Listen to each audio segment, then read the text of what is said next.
What's up guys, welcome to your 6th Java tutorial, and in this tutorial I'm going to be showing you a real quick way to get input from a user.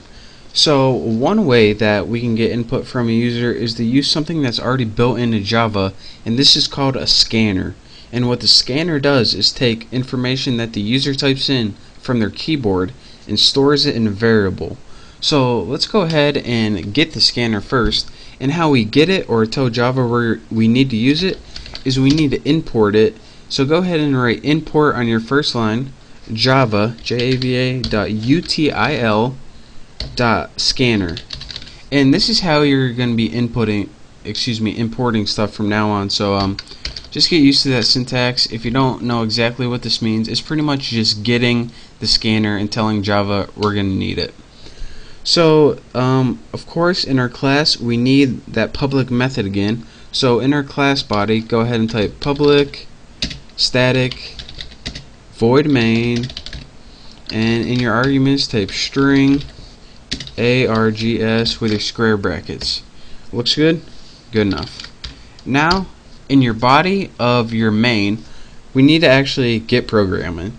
So we need to make a variable that's going to hold the input from the keyboard before we use it. So to do this, we need to go ahead and write something called scanner, S-C-A-N-N-E-R. This means that we're going to use the scanner. Next, you need to give your variable a name, and I'm going to name mine Bucky. And then you need to set it equal to whatever they enter from the keyboard.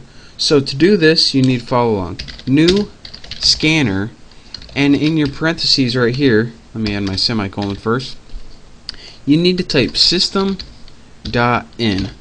So here's what's going in right here, or excuse me, going on.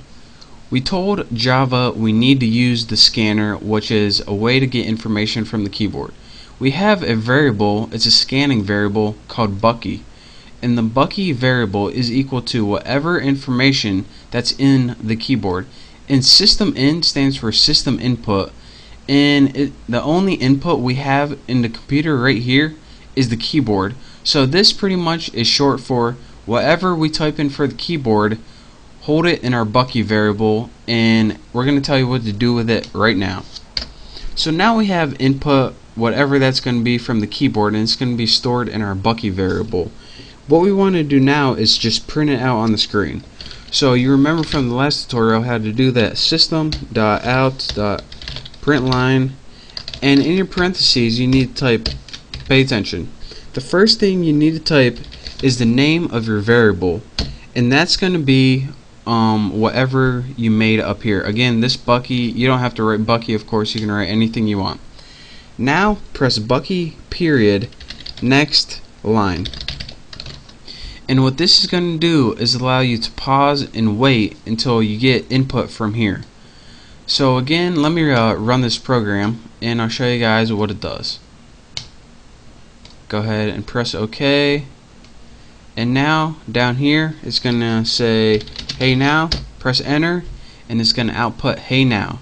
So remember, it had a blank cursor, said hey now. Once you press enter, it just repeated it again, and I'll show you guys what happened right there. Again, one last time, we imported the scanner. If we didn't import it, we can never use it. Since Java doesn't really like to just gather everything, it only uses the things it needs. It's very, I don't know, noble, I guess. It only takes what it needs. A very courageous program language. But anyways, what we did in our main function, these are the only two lines you really need to look for. We made a variable called Bucky, and it's a scanner variable. We said we're making a new scanner variable that's going to be equal to whatever the user inputted. In this example, hey now. Now hey now equals Bucky, or Bucky equals hey now. So what do you want? So anytime you print out Bucky, it's going to print out hey now. So instead of system out println with text in here, we actually changed that text for Bucky.nextLine. And again, what that did is pretty much take that hey now variable and put it in here, and that's why it printed out hey now. So that's your quick tutorial on how to use the scanner to set it equal to variable, and then to use that variable to output on your screen using the println method. So that's your basics on how to gather input from the keyboard, and we're going to need this input to use in functions later on. Say we want to make a mortgage calculator or just a shopping cart. That's how we do that. So again, practice this. Just copy the source code as I do. Remember, you don't need to name your function Bucky. So go ahead and practice this, and thank you guys for watching. Hopefully you check out my next tutorial. Don't forget to subscribe to my channel, and thank you, and I'll see you next time.